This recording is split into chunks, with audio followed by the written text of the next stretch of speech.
welcome to the Away Day Experience Show on Back of the Net. My name's Sam. My name's Tom. You probably missed us, right? We haven't been on for a while, but we're picking up the series. We've got a few games to catch up on, and this is a show where we rank the Away Day fan experience. Tom, it's nothing to do with the football. Stop talking about the football. Nothing to do with it. Nothing to do with the football Stop talking whatsoever. about it. Which actually both teams probably be pretty happy with, because we should have won and we didn't, and West Ham were pretty rubbish.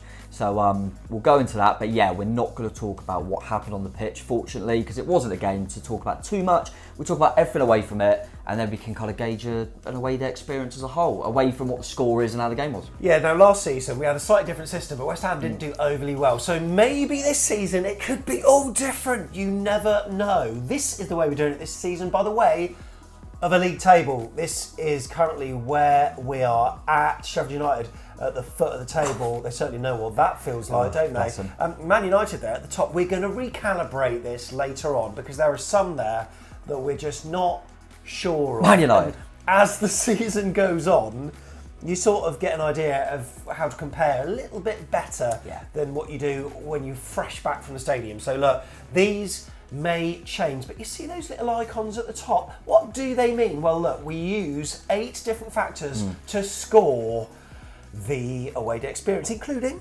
We start with kind of car parking or travel in general, which obviously we'll get onto. We do the pre-match away pub, where we've gone before the game. Then the walk across to the ground, to the stadium. We do the wow factor, where we get a fan that's never been before to say their general thoughts on kind of, what did you feel like when you got to the stadium? We do the view, when you get in there, view from your seat in the away end. Pint, pricing and quality and all that good stuff.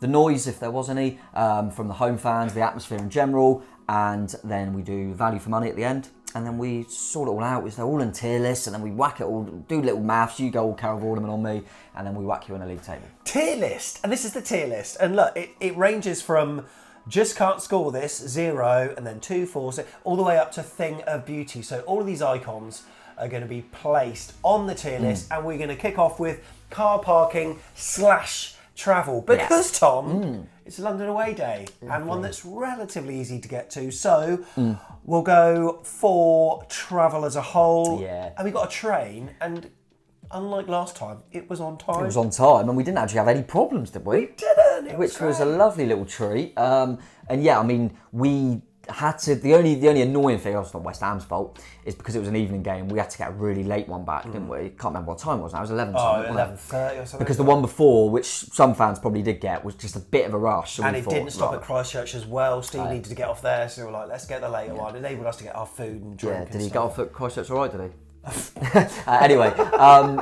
so we had to wait a little bit, but it's all right. And yeah, like I say, there was no problems with it. So to be fair, I think for this one, because you can have a lot worse travel, especially when you go through London. So I think it's fair to just whack this in above average, mate, because it was nice. It was a nice little change, wasn't it, to go on there, decent atmosphere, and just get on the train and go up and save you a bit of driving, mate. Above average, there we go. Right, next then, pre-match away pub. Plural. It's London. We started early. When you get to Waterloo, where do you go for a pint? Straight in the hole in the wall, baby. Yeah, I do love the hole. There's something about it. I know. It's like nostalgic, isn't it? Yeah, and it's a bit dirty. I love it. Rotten. It's beautiful. Yeah. But that wasn't the only place we went to, because we had a loosener in there, and then we went all Sherlock Holmes. We went to Sherlock Holmes, the Sherlock Holmes pubs, which was a Green King, but very busy pub. And it's weird. What day was it we played West Ham? It was like a Thursday. Yeah, was it? Yeah. And like 3-4 o'clock on a Thursday afternoon, thinking this ain't gonna be busy. Downstairs was heaving, so we had to go upstairs into like the eatery. Yeah, we did. Where there's no one in there, basically. Yeah, and we had to kind of eat, didn't we?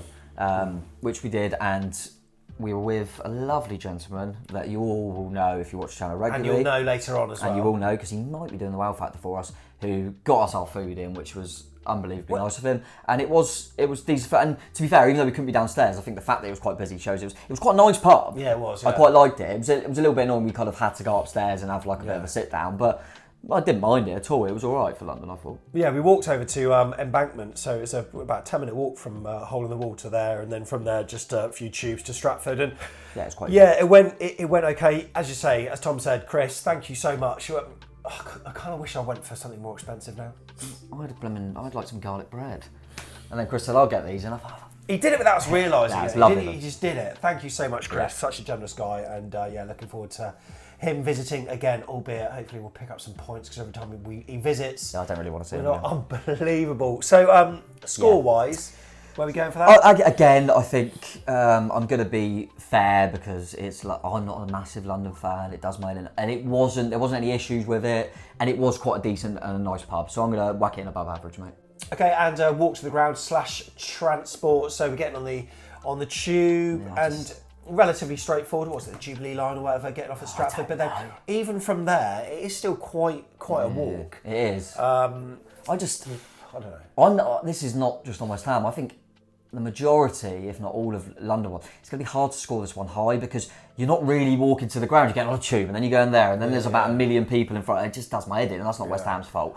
But it wasn't hideous, so not going to go into it too much detail. I'll just whack it in not the best, mate. Yeah, not the best. That's absolutely fair. Right, for wow factor then, Chris, come on then, show us what you got. What do you make of the London Stadium? Hey, as someone who likes to watch sports, there's something pretty cool about walking up to an Olympic stadium and Olympic grounds, especially at night, seeing everything lit up. But once you walk into the stadium, all that kind of goes away. Man, it's just a cookie cutter circle of a stadium, completely void of any kind of atmosphere or personality. And if you're in the upper deck, you feel far removed from the action. So nothing too good, nothing too bad about the stadium. I'm just calling it average. So I'm going to give it an average score, 5.1. No rookies here. If you know, you know. Glenn, thanks for the ticket. Sorry about the hotel lighting. So there he goes. And you know what that says to me? That says he hasn't really made up his mind. Because he's gone for a score that's bang in the middle of above average and not the best. And he has sort of alluded on the message to say, look, you two can score it. So, all right, Chris, you've given us a rundown. It sounded like it started off thinking, oh, hang on, this could be a good review. Yeah.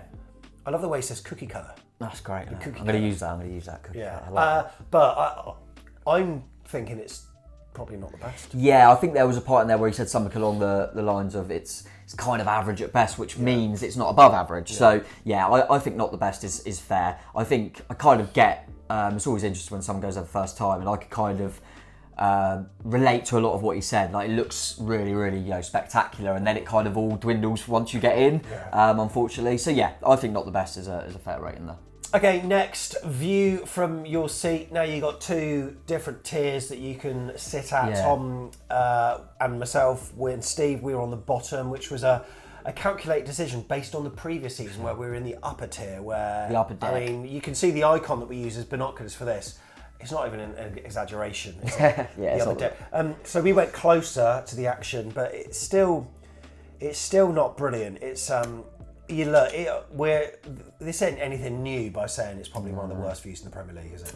Yeah, no, it's probably one of the worst. I think there's a few that come to mind that maybe view-wise. I suppose if you've got a pillar in your way at Goodison or Crystal Palace or wherever. Yeah, so I'd rather this than a pillar, like you say. And then where we were was better. I think if we go again next season, which you'd like to think we'll both be playing each other again, so I personally, if it was up to me, would stay lower. Yeah.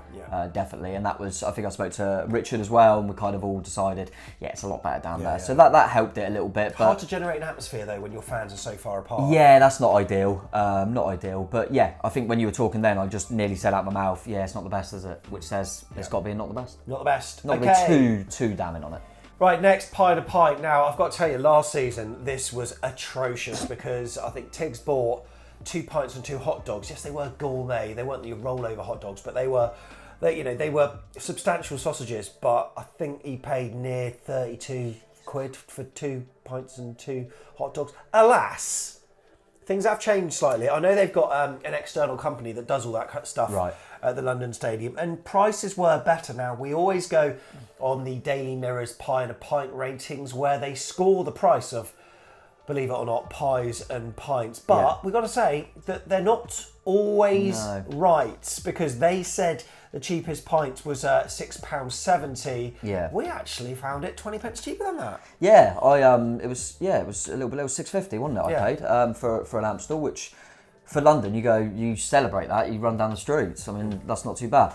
But then I go, well, at home games I get exactly the same thing an Amstel for like £4.80 or something. But it's London. It's London. It is London. I don't care if it's London. That's still ridiculous. But yeah, it's better than last time, I suppose. But yeah, you can't exactly rate it high, mate. It's still £5.35 for a pie. Oh, jeez. I mean, what's the pie? Is it lobster or something? Yeah, I've heard a few people talking about this, and they've said how underwhelming the pie was. Have you noticed you can be overwhelmed and underwhelmed, but never be whelmed? Never whelmed. Yeah. Well, people were underwhelmed with this one, but it's better than it was. Just for the improvement, I'll put it in not the best. Okay. Which I think's fair. Because I was thinking it's absolutely rubbish, but I thought because they've done something about it, we'll whack them up. So I'll put them in not the best, mate. All right. Now we're coming to the noise. Sorry? The noise. Huh? The noise we're doing. Noise. Oh, we got to do it if there wasn't any. We're still doing it. It was Oh. unreal. It was unreal, and not in a good way. And this isn't. Look, we drew the game 1-1. We are very bitter about the result, of course, but this has nothing to do with the football.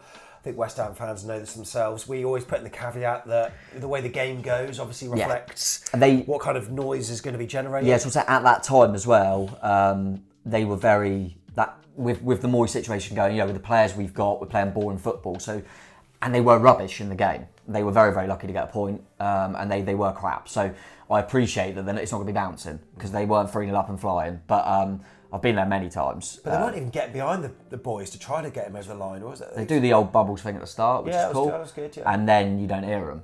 And, you know, and I think, and this is not a slight on West Ham fans because we were fortunate enough to be in the Premier League for the last season at Upton Park. And it's great. So it can't be the fans because Upton Park was brilliant. Oh yeah, and definitely the stadium and just and everything also, about it. Whenever they've come down to Dean Court, I've got to say they're some of the best. They are honestly some of the best. But doesn't happen, does it? There? No, it doesn't. What is it? It's something. I mean, West Ham fans let us know. I mean, it's that because it's like that Olympics. They can't generate anything. I think the roof's almost a bit too high, so a lot of noise just gets lost. I think when you've got a certain, like acoustically, certain stadiums are designed to almost chuck the noise out onto the pitch, but theirs just kind of gets lost unless they have a number of people all singing in unison, which they don't really have. And it's almost very similar to what you have when they do the national anthems at Wembley or other big stadia. The camera pans along, and the crowd are always like 2 seconds in front of the. You're thinking, like, why aren't they singing in time? And it's almost like that in the stadium as well because the timings are so bad, and they're just an atmosphere isn't generated unless they're all doing it, and they weren't doing it, and it was utterly. I mean, I think at a point on the vlog I said, okay, I'm just gonna play the audio now. And you could honestly hear a pin drop. Yeah. It was that bad. Yeah, it was, unfortunately. Shame, because I always want it to be a good atmosphere. But I wrote because I always think, you know, you never know when you get to this, you remember everything perfectly. So I always write a few notes. And I did put like a reminder to myself in capital letters, the worst. So I've got to put, just can't score this, because it's called the noise, there wasn't any. Yeah. Ooh, okay, there we go. And finally, we're going to finish with value for money. So, do you ever get that in London? Where are we going with this? Where are we going with this? I think the fact of the matter is nothing in there is in them top 2 categories at the moment.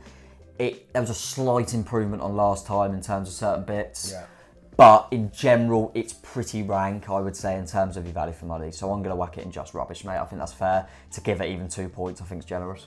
Wow. Okay, so there we go. Now I'm just doing some cheeky mathematics in my head here. So you've got 16 for that. You carry the 20. Mate, I'm seeing a score of 30 points. Yeah. 30 points, which means it is rock bottom. There it is. There's Blades fans everywhere celebrating. I must Limbs say. Sheffield, I know maybe not in the other one, but you're off the bottom. It doesn't surprise me. It won't surprise West Ham fans. And I quite like West Ham, so I feel a little bit bad about it. But we just got to be honest about what we see. And as you said, we've tried to caveat as much as we can. And they're a real passionate fan base that are great. So it's almost disappointing when you go there. But they know it as well. They love Upton Park, and it just is what it is, unfortunately. They're never going to expect any sort of rankings on their stadium and what it's like for an away fan to be high. Doesn't shock me then at the bottom. It was slightly worse than Sheffield, so that doesn't surprise me. I bumped into Dan Lawless from West Ham Fan TV just outside, and we had a brief chat about the game and about the atmosphere. And I think sometimes they are, as West Ham fans, they're quite defensive. Say like when we had Scott Parker as manager, and Fulham fans were saying how poor he was, how tactically unastute he was, how boring it was.